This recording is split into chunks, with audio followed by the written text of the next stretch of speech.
Hey guys, welcome back. So in this video I'm going to show you how you can find lost phone with Gmail account.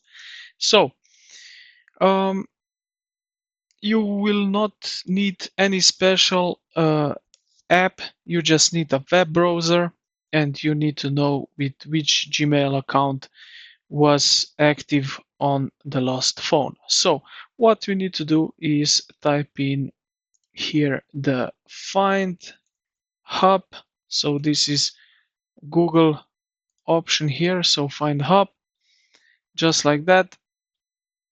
And then under the left side you will see what you have here, so which device you're using. So now let's say we lost this one here, and as you can see we can mark as lost, factory reset device, or we can play sound if we don't find it and we know that it is somewhere in our house.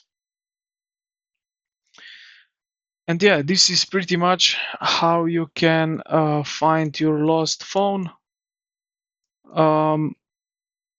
What you can also do, factory reset device, it will basically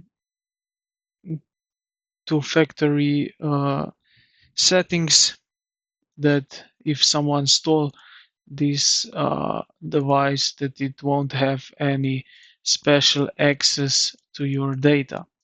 And yeah, this is pretty much everything that you can do. So if it's active, you will also see here on the map where it is. So I hope this video helped you out. If it is, consider to like the video and subscribe to the channel. Thank you for watching, and I will see you in the next one.